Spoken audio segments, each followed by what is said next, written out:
Chris here. Welcome everybody. Thanks so much for coming by. We're doing another great video here. We're doing a beautiful flower and wine bottle in watercolor. Stick with us here. We're going to show you step by step how you're going to create this beautiful painting from the pencil drawing first, and then how you're going to create this painting step by step with the watercolor paints, how to mix the colors. We're going to show you the alla prima method. This is the alla prima method we're going to use here. So you're going to be able to kind of take a real good approach at doing this painting, having all of the steps that you need to learn as you go through this painting in a very logical way so that you're able to complete it. And then you can go over this composition a few times, 2 or 3 times, until you really get the feel for the alla prima method, and then how we're using our colors. First we're doing our pencil drawing, then we're mixing our colors in our palette. We're pre-mixing our colors on our palette first so that you can get all your colors ready to go, so that once you're getting in and doing your painting, you're already prepped and you have all your colors set, and then all you have to do is go in and do your creation of your painting and your washes once you're done with your pencil drawing. So I'm going to cover all that here in this video. Thanks so much for coming by, and if you're brand new and this is the first time you're here at my channel, welcome. Thanks so much. You're at the right place at the right time for watercolors. I do everything watercolors on this channel. We do flowers, still life, we do seascapes, landscapes, cityscapes, we do figure painting, everything watercolor. So come on by, join along with us. Feel free to hit that subscribe button on the right hand side. All it does is let you know when a new video comes out that I'm creating as we go each week and each month and each year as we're continuing on here on my channel. And you can always look up all my other archived videos on my channel, just Chris Petri on YouTube, and you'll see all my hundreds of videos that we've done before, compositions and beautiful paintings, all step-by-step videos that kind of walk you through all the steps you need to learn about watercolor. And once you're doing this on a consistent basis, you're going to learn watercolor, and it's just it'll be a lot of fun for you after you're painting a while, maybe 6 months or a year. You'll really be familiar with everything and be painting beautiful paintings as you go. Okay, so we're going to start in just a second, okay? And we'll begin in just a few seconds.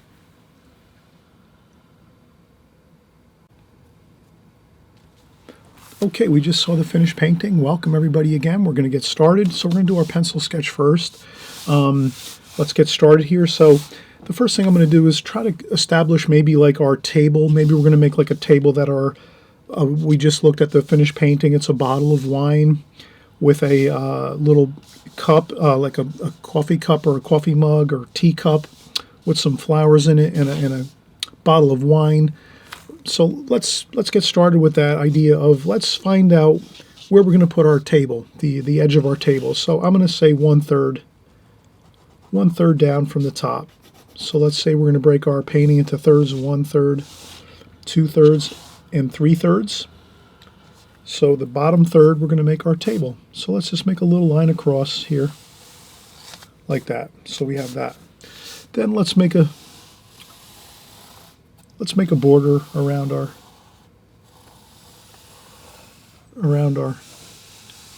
painting like that. And I just kind of traced along the tape. So we have a tape border around here, a nice watercolor drafting tape, artist tape, drafting tape around the outside edges of our rectangle. This is more of a square. So we have more of a square shape here versus a rectangle. Okay, so now let's get started. Let's get the bottle of wine in first. Maybe we're going to make this over here. Maybe we'll start out with the flowers first. So let's start out with So I'm just going to do a coffee mug here.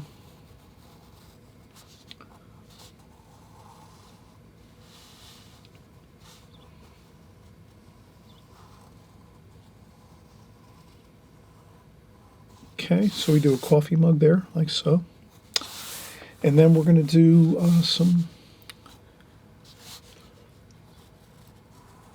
we're going to start our leaf forms for our flowers here. We're going to just do maybe a single flower. And we're going to just get some leaves here. like so. And then we're going to do the flower as we go.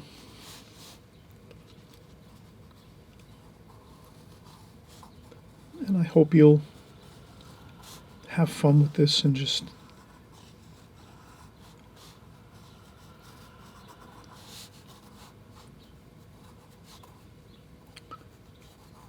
so we have our flower there. Okay, so we have our flower here in the center of our arrangement here with some green leaves, and that looks pretty good. And then we're going to draw our wine bottle in here, so let's make our wine bottle over here.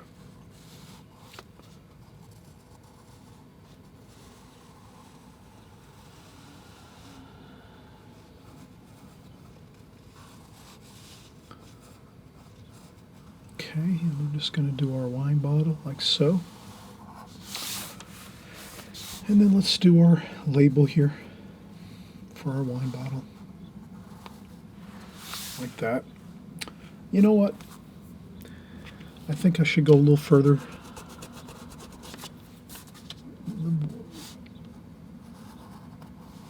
Like that. There. That's better. The label is a little bit larger. I kind of shorten that up a little bit. And I just erase that a little. And then we're going to have the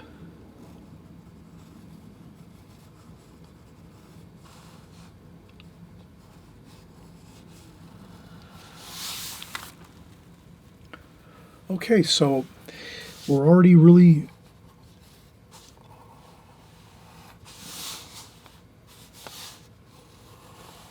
having a good time here. We're getting we have a wine bottle. Let's make a little bit of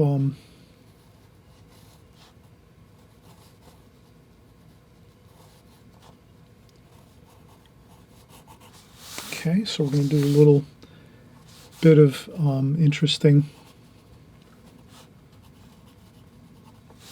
So I'm just doing some.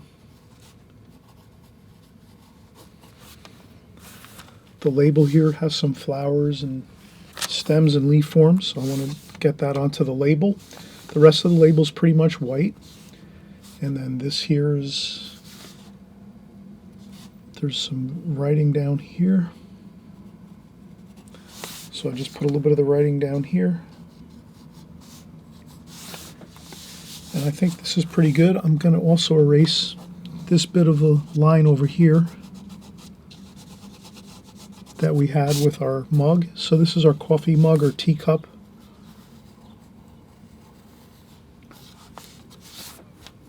And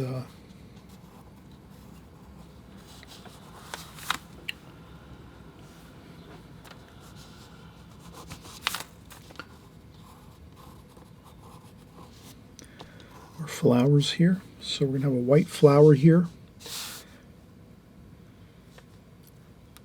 And I think that looks pretty good. I erase a little bit. I usually try to just erase a few lines.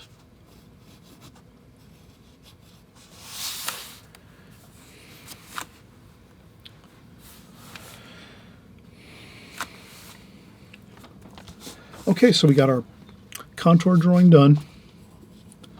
Coffee mug, flower, leaf forms around the flower, a nice white flower here. And a wine bottle here. We're going to make this like a really light green, golden light green type of bottle. The glass is going to be like a golden yellow type glass. Maybe some gold and some greens in here for that. And it should look really good. Maybe we'll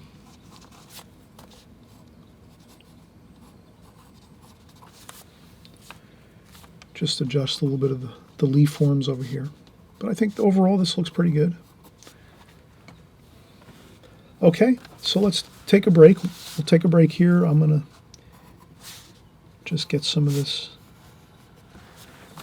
set here, the edge of the table across.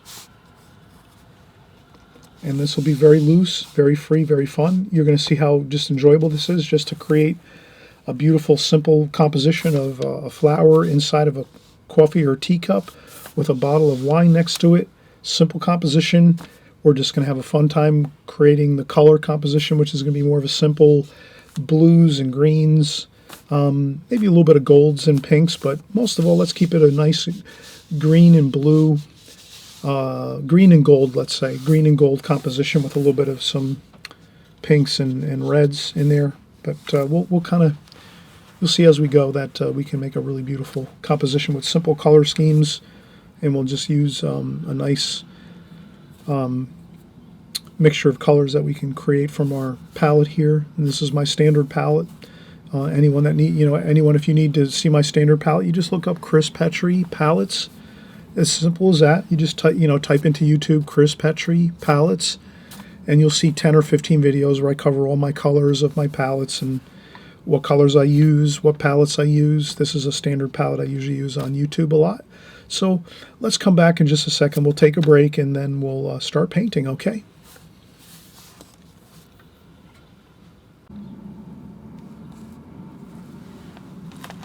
Okay, so we're getting started with our painting, and I'm going to use a Raphael Kolinsky Sable.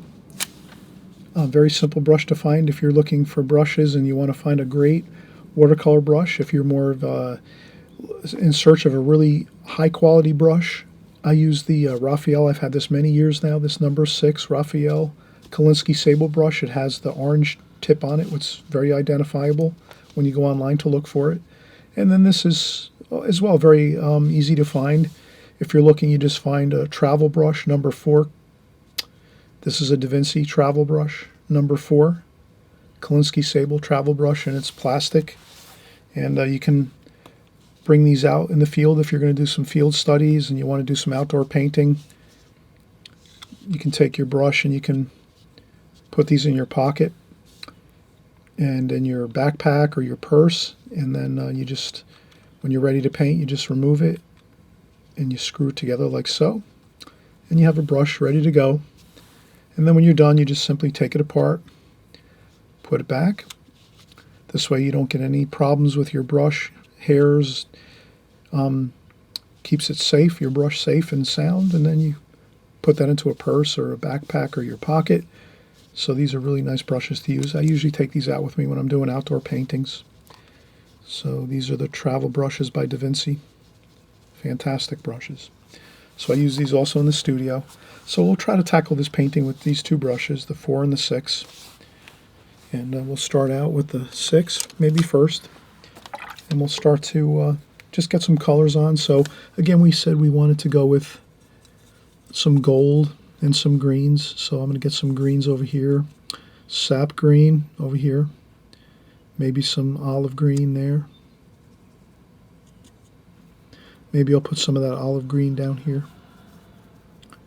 Maybe a little cerulean blue, just to kind of have a little bit of a coolness to that even cool green that we're doing there. It's a golden green and then some more cool green there with some cerulean blue. And so what I'm doing is basically putting out my colors on my palette first, and then some blue, French ultramarine blue, with a little bit of burnt sienna maybe, just to dull down that blue a little bit. And some more blue, maybe a little bit of green, sap green in there too. So I think we have a good mixture of colors there. Maybe a little bit of some cadmium lemon yellow over here. So you can see I have quite a bit of mixtures on here, and this is, I always, if you follow me, you'll know that when on YouTube I try to give my best top secret information when it comes to painting. So one of the top things I always say is try to get your colors out onto your palette first.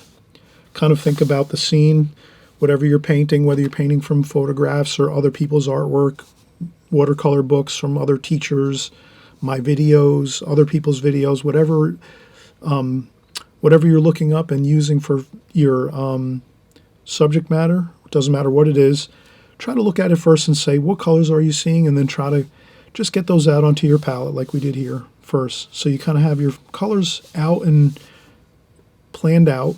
And this way, when you start to paint, you already have your colors all set and ready to go. And then it's just a matter of if you use up one color, you'll just say, oh, all right, I used all this color up, but I remember it was sap green I put over here. So I wanted to add more. So you add more sap green to that area that you depleted when you were painting. So you just kind of keep following that same rule of thumb. Over here, we had yellow ochre. So if you run out of some yellow ochre here, you just go back in and say, oh, what was here? Oh, yeah, yellow ochre. Let me put some more in there in the palette because I'm running out and I'm still painting, so I need more. And that's what you do. And then you just keep working like that. And you'll find that you'll have really good success with your paintings from the start because you've got everything out on your palette. And this is much like an oil painter would do. Great oil painters will take their palette. You ever see them? They have their palette in their arm, in their hands, and they take all their paints and they start squeezing out their two paints on their big palette they have in their on their arm. You know, they have one of those big palettes, and they put all their colors out and they start mixing them all, getting them where they want them to be, and then they start their painting, and then they have everything all ready to go, and they start working, and then they might add some colors and mix some colors as they go, but for the most part, they start out with all of their colors there. So that's all you have to remember. Is that pretty easy to remember? It's easy to remember. Just get your basic colors you're going to use out on your palette, and you're going to be so happy because you're going to know you've got half the work done already. You've got your colors out there, and you kind of can see what you're going to have to use. So now if you're painting this painting and you're going to use my painting as your subject matter, so maybe at the beginning of the video you're going to hit pause and paint from my painting, you're going to just follow this video and say, okay, what colors did Chris put out on his palette? And you just follow that and say, okay, sap green, he put there, you know, you put your sap green in your palette. And then what else did I use? Okay, some yellow ochre, then some French ultramarine blue mixed with some burnt sienna. Maybe we're going to add some Prussian blue in there too. Give it a little bit of more interesting variation with blues. And then what else do we use? Now we used yellow ochre, raw umber, cerulean blue we used. We put some cerulean blue here. And then we went in and got some cadmium lemon yellow, which is that really bright yellow. So you can kind of see we have everything all set here, ready to go. Maybe even some purple here. Let's add some purple up here. That even adds some more exciting mixtures of colors there with our darker blues and so forth. All right, so let's start out. So I'm going to start out here on the leaf forms around the flower.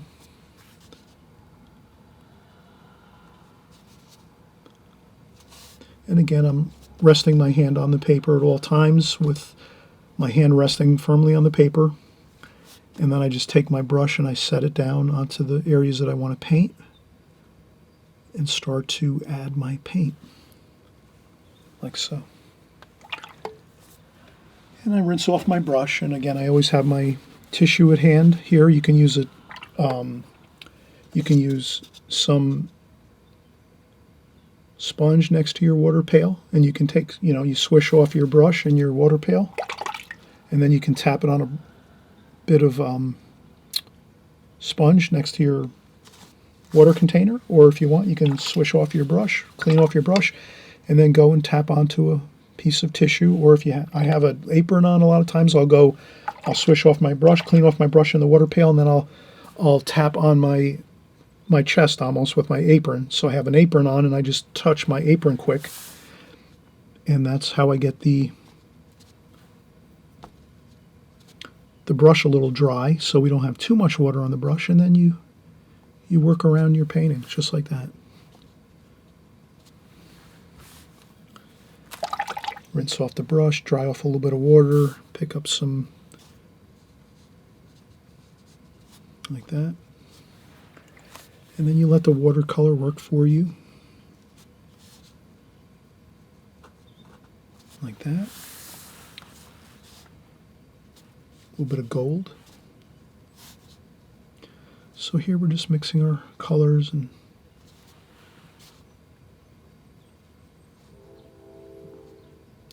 And I'm working around the white flower.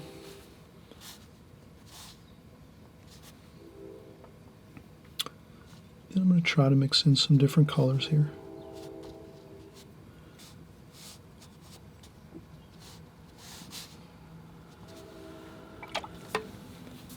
So you can kind of see I'm just working around that flower, that white flower in the center.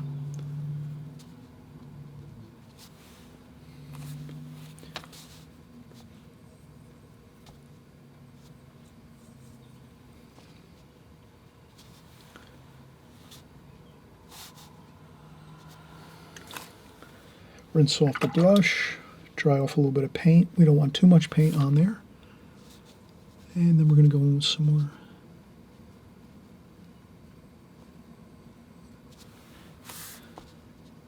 There we go.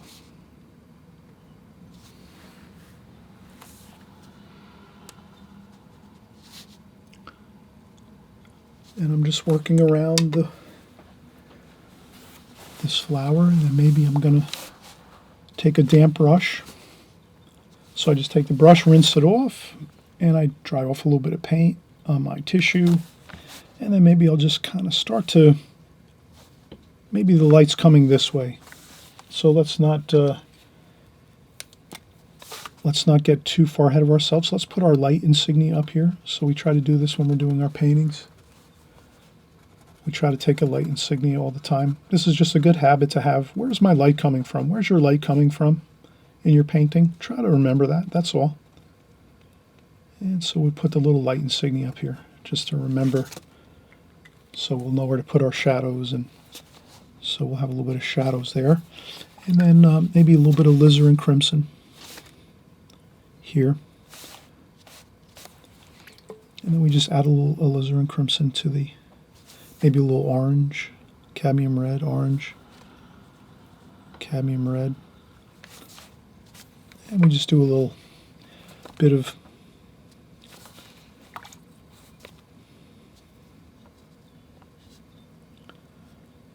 and this will lighten up. So if you go with this kind of a bit of,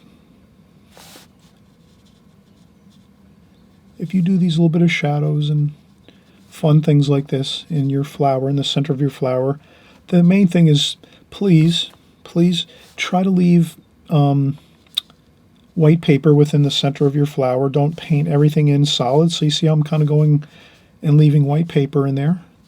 And I have some of that beautiful red, and so I mixed up some cadmium red, alizarin crimson, and I added that over here, a little bit of orange maybe I used. So if you just add a little touch of that, that really looks exciting in that flower. And it's going to look lighter. It's right now a little darker. That will lighten up and look much lighter. So let's leave that like it is, and let's continue. And we're just going to do some more leaf forms here. I'm going with those darker leaf forms there. And then again, we're going to go with some sap green up here, some sap green and some blue, French ultramarine blue. And maybe there's another bit of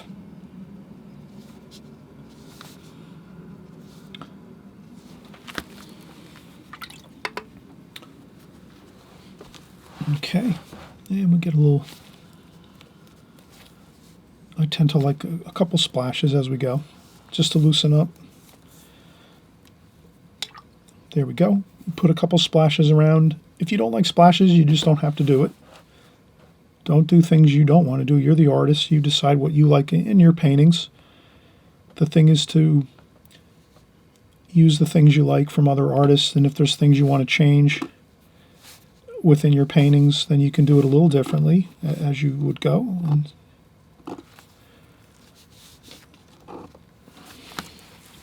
okay. And let's take some of this golden color here, maybe a little blue. And I'm going to put a little shadow over here, some gold. So have some gold and some blue and like that. Then I'll dry off the brush, rinse off the brush, dry it off on some paper towel, and then I'll just kind of soften out this color here, like that. And we'll leave this white paper on the right side of the coffee cup. And then what else are we going to have here? Let's say cerulean blue, a little bit of purple, a little bit of gold. And I'm just going to make a shadow here along this bottom of the cup and the mug there, like that.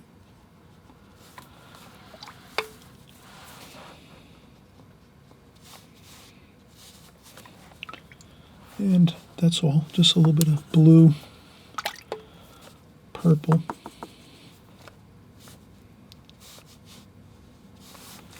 like that. Just some shadow colors. And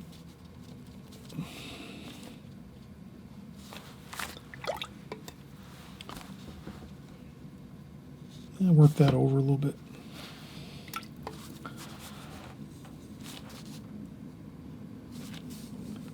And we're going to do a little shadowing under there.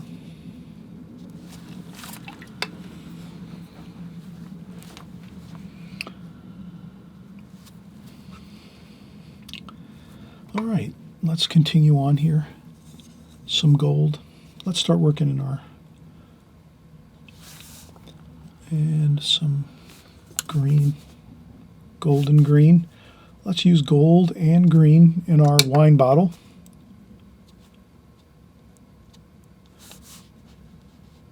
And that label is going to be pretty much white, but we'll add a little shade to it. And some like that. And then let's do some shadow.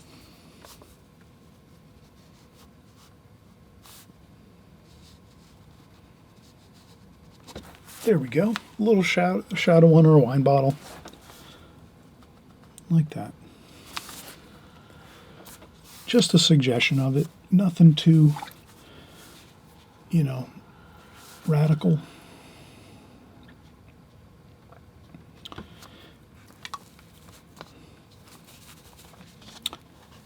And if you find you have too much of a shadow over there, you just lift up with the tissue. The light's coming again from here, so shadow's going to be over here more or less. All right, so we're coming along really well here. I hope you're having fun with this painting, and we're going to take a quick break. I like to take breaks, as you know. And are you taking breaks out there when you're working? I hope you are. Please let me know if you're taking breaks. I hope you will take breaks as you work, because it really... Sometimes we work and work and work on our watercolor paintings, and the next thing you know, we're sort of getting fatigued and we start to get off track and we can make mistakes. And so let's not push our luck. Let's try to see if we can keep things going good without too much problems. Okay.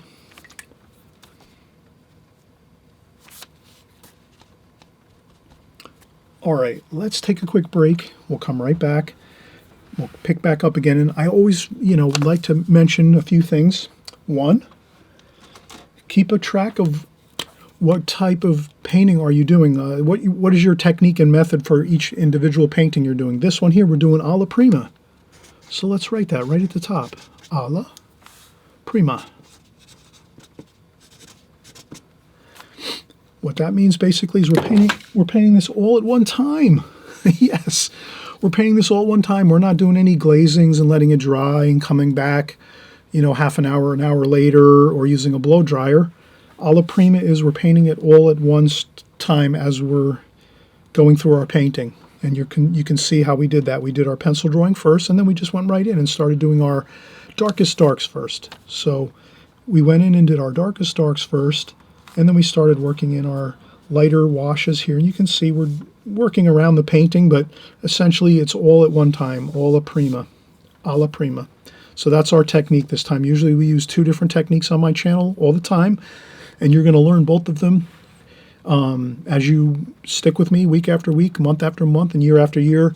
Eventually you're going to be an expert at a la prima and an expert at the glazing technique, the 2 main techniques that you need to learn as a watercolor artist and have a total 100% grasp of.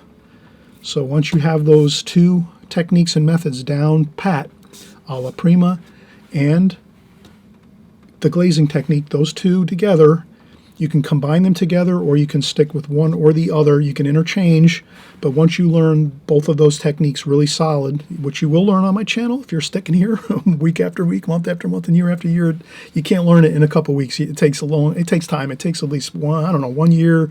Give yourself a couple years and you'll be really, really cooking and doing a great job and creating beautiful paintings. So you got to give it have some patience with yourself. Don't get hard on yourself and quit and throw all your stuff away and throw your art supplies out the window and get frustrated. Take some time. It takes time. Just have fun with it. Do a little bit at a time. If you have too much of a issue with doing too many things in one painting, just try the flower in the coffee mug, or just try the wine bottle by itself on a piece of paper, on a piece of watercolor paper. Okay? Don't get worried. Don't get frustrated. Have fun with this. That's the whole point of watercolor, is we're here together having a fun time.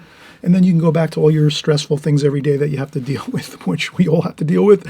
So, all right, have fun with this. We'll be right back, and we'll try to finish up. I think the next 15 or 20 minutes, we should be able to wrap this up and finish things. Okay? All right, we'll be right back.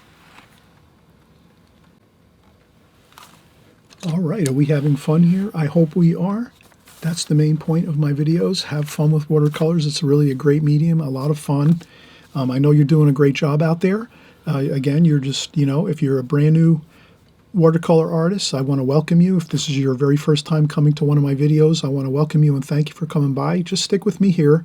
I always mention, feel free, please. You can subscribe on the bottom of the screen here on the right-hand side. There's a subscribe button.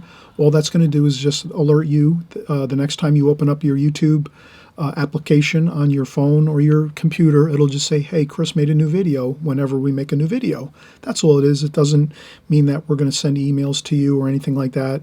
That's not what subscribe means. Subscribe on YouTube just means YouTube will send you an alert that I made a new video, and that's all it is. There's no emails, no text messages, no phone calls, any crazy stuff like that. We all are sick and tired of that kind of a thing anyway. With our cell phones and emails and people sending us things, we're sick and tired of it. But YouTube isn't like that. They just, when you subscribe on YouTube and you click the notification bells, there's a notification bell. You click that notification bell, and again, it just alerts you that we made a new video, and that's all it is. So I like to always make you at ease to know that you're not being bamboozled into anything of something like, having to answer emails or text messages on your phone. That doesn't work that way. YouTube is a great application. It basically just alerts you that we're making new videos, art videos, so you can have fun and join along with us, watch. Maybe you're going to pick up your brushes and your art supplies and join along with us. I hope you're doing that. And if you're brand new, then you're going to be going out and maybe purchasing some brushes and paints. And I have all kinds of videos on that. You can just look back on my archives in my YouTube channel. You just type in Chris Petri, anything. Chris Petri palette, Chris Petri paints, Chris Petri brushes. All these things, you just type in my name with whatever you want to learn about. Brushes, Chris Petri brushes, Chris Petri palette. Anything like that, you'll see I have 5 or 10 videos on all of those subjects that you might want to learn about on watercolor as you're getting up to speed and learning about it. That's all.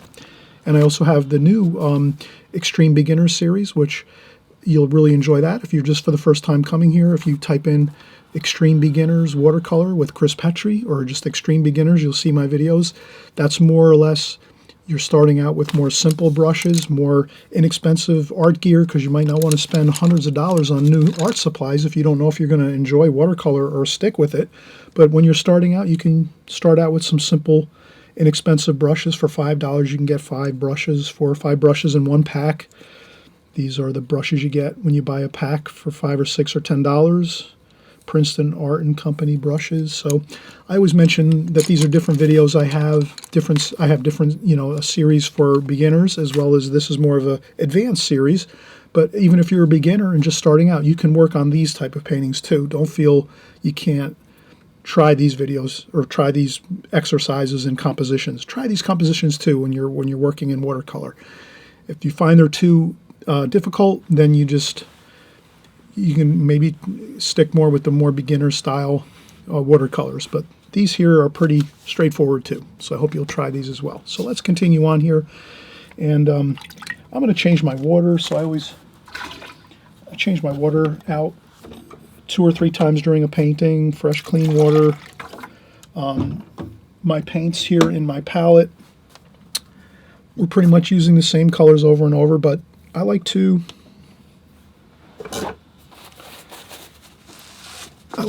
keep my palette tidy and clean too. So I'll sort of wipe up the colors, and this way we can start off with more fresher colors as we go, and we'll see what happens. All right, so we're going to go with some olive green. We're going to get back into our green here. Sap green, olive green, maybe some yellow ochre in there too. And then we're mixing some of our colors we used before. French ultramarine blue, Prussian blue, and what else did we use? Some cadmium lemon yellow over here, some really bright lemony yellow there. And we can continue on here. I think we're doing a pretty good job of getting our colors. So we're going to do our bottle of wine here. So let's continue.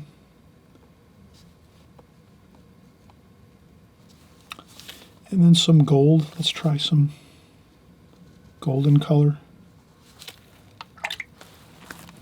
And then when you're rinsing off your brush, you're going to need to check off a little water either on a tissue. And again, I mentioned this a couple times during the video, so you kind of get used to the process of things. I think I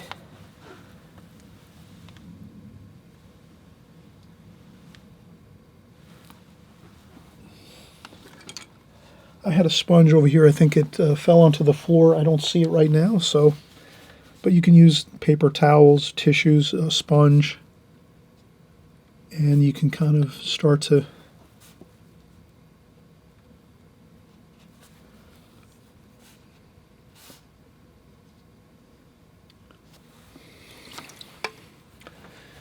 again, I rinse my brush, dry off on the napkin or paper towel or tissue,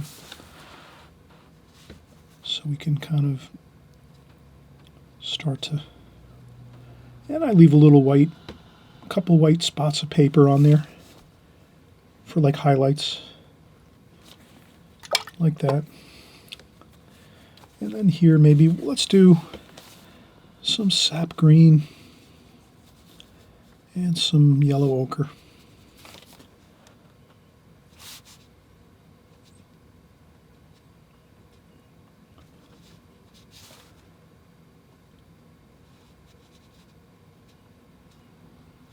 And that's the top of our bottle there. And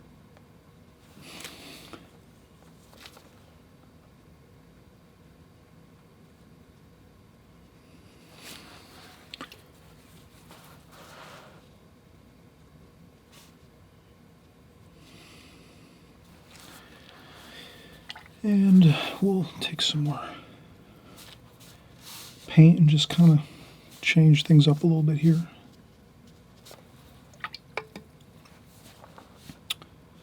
Maybe some more sap green up here. And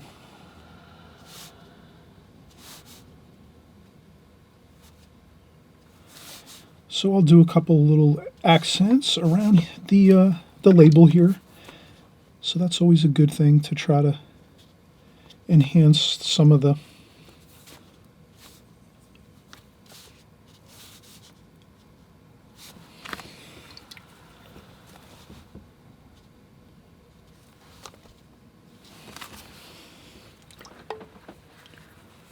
Okay, the label is white, so we're going to leave that white.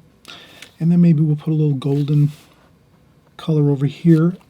And then maybe we'll take a little bit of yellow ochre, like that, put it on the paper, rinse off the brush, clean, fresh water, dry off the brush a little on the tissue. And then maybe you're just going to just get a little bit of light, super light wash on the side of this label over here, and then maybe a little cerulean blue, add a little blue to that, maybe even a little bit of the red, cadmium red, alizarin crimson, put a little bit of that too, to add a little excitement, like that.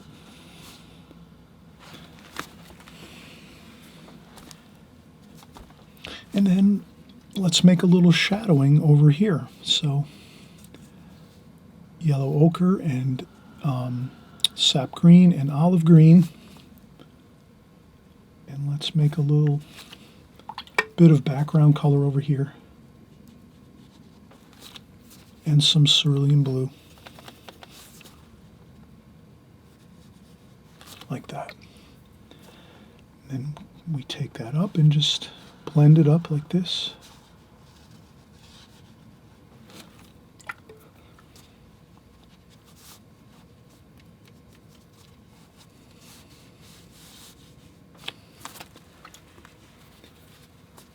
And I'm going to lift up a little paint with my tissue.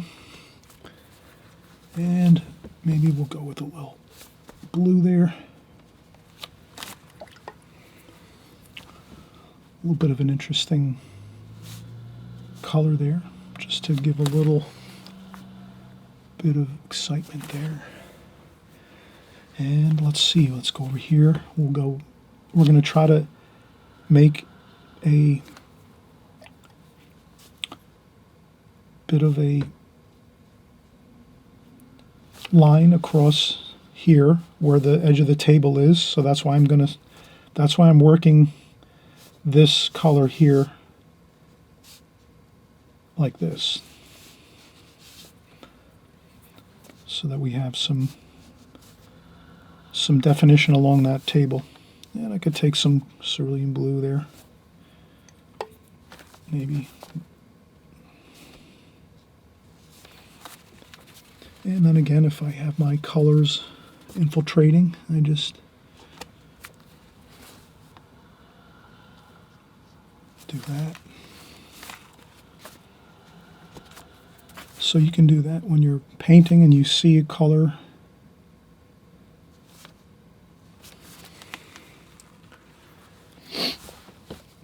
That starts to cross over a line. Like if you have your edge of your table and you put a little bit of wash on, like we're doing here, to get your edge of your table. So this is the table, you know, the bottle of wine and your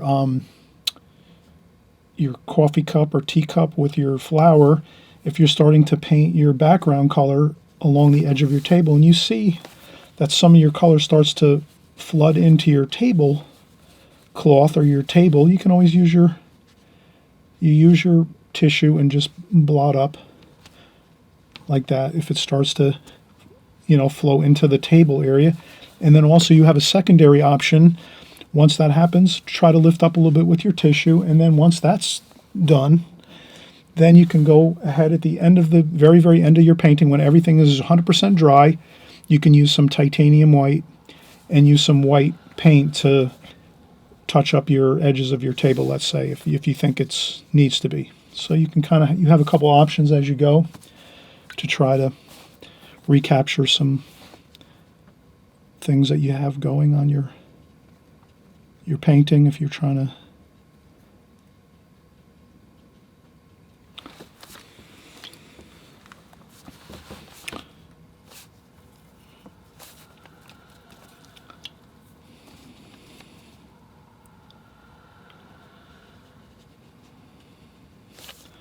and a little bit of orange. I like orange, looks great.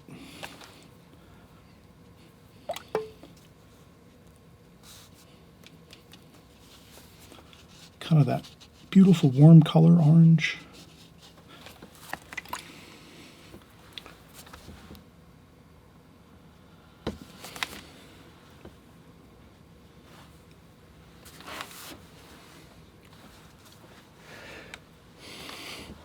All right, I think we're really at the home stretch here.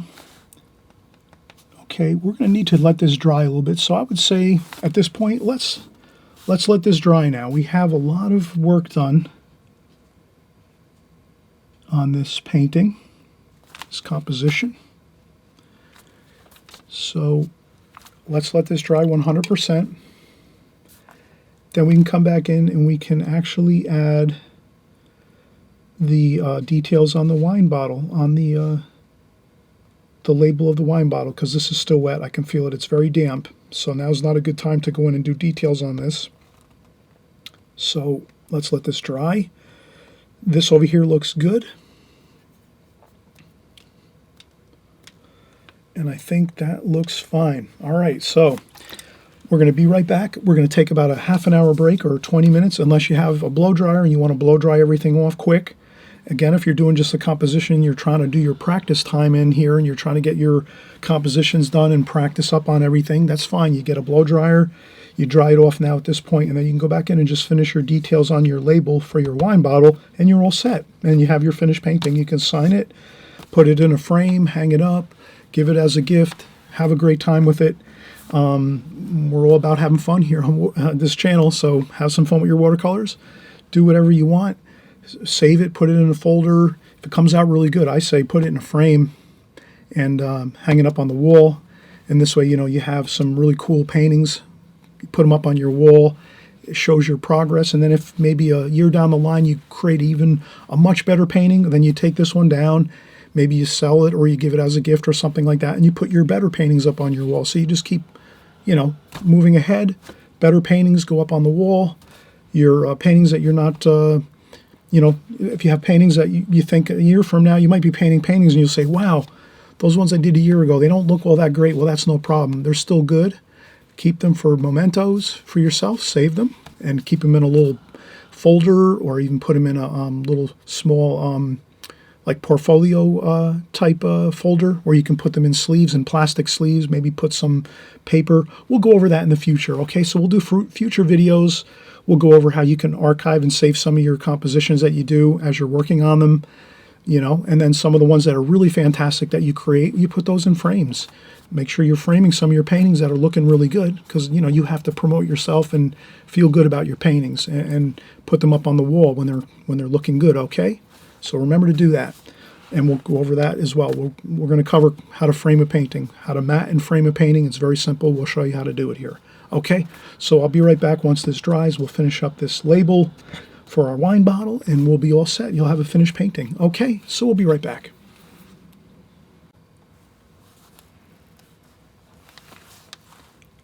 All right, Chris Petri here. We're finishing up our painting. I'm going to use this smaller brush now, the number 4, to do some details on the wine bottle here. There's a little bit of script and a little bit of flowers and leaf forms over here. So let's just do that. Let's get the last bit of our details in our painting completed. And if you ever have any issues with your paintings, we can also touch up with a little bit of white, which we'll do. We'll use some of our titanium white to touch up a couple issues that we might have had. So we'll take a look, and we'll use our burnt sienna, burnt umber, and French ultramarine blue for our darkest dark. And then we're just going to do, now when we do details, I tend to mention this, when I do details, try to, when you're doing like your like labels or writing or different like small details, do them fast. Don't try to finesse them too much. I think that looks like more, doesn't look as pleasing and pleasant if you try to labor over details. Whenever you see some really fine details in your painting, try to do them really loose, really fun. Just flick the paint on. It looks much better. You'll notice here. Watch how I do this. This is a really big tip. It really helps your details in your paintings look much better. They look much more free, much more fun looking, versus trying to suffer over doing something really, too much in detail, or really trying to do something really carefully. In a sense, try to do things a little more carefree. just kind of, flick some things on, have some carefree brush strokes. Looks much better. So now I'm going to do that. I'm going to take so it's a B, and an A, and a C, and a C. Back, it says BACCH for the wine bottle, for the label. So let me just do this.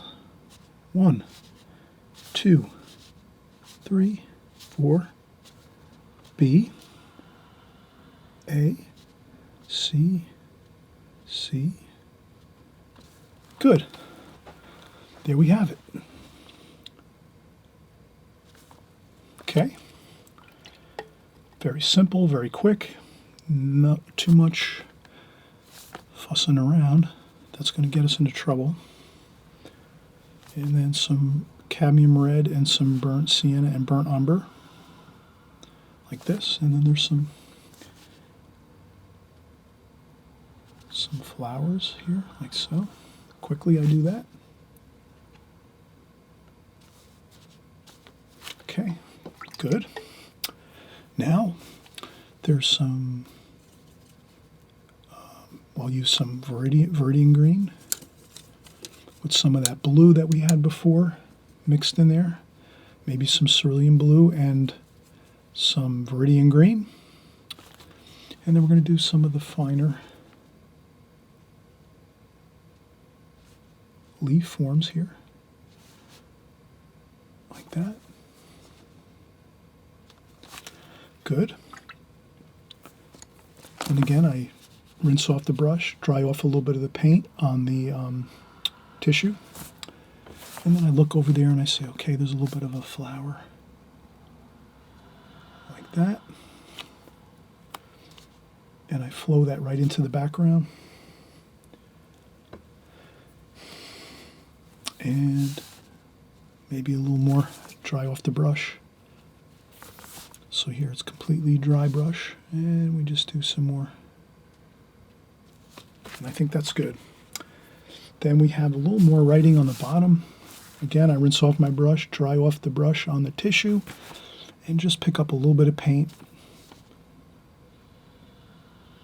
And I'm just going to do a little pretend writing there, just so we have a little bit of some script and print on the bottom of the label there. And I think that looks good. I think everything looks fine.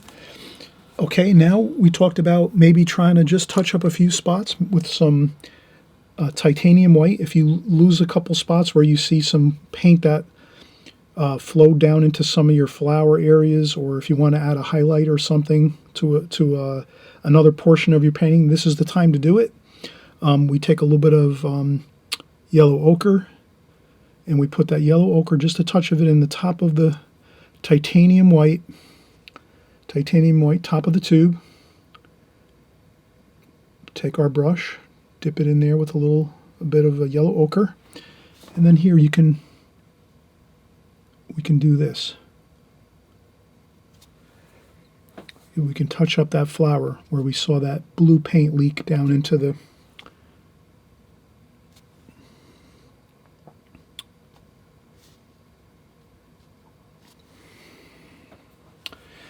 and then over here, maybe the label.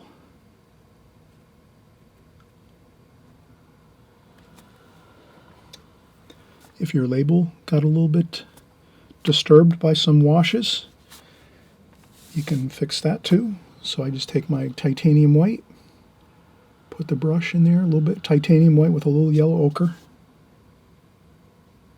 and you can touch up a little bit of the label if you have to, like that. Other than that, I think everything looks fine. It looks good. And I hope you'll try this composition. Have a great time with it. And we'll peel off the tape and kind of see how this looks once we peel off the tape and see a little bit of a border around it. We'll try that, see how that looks.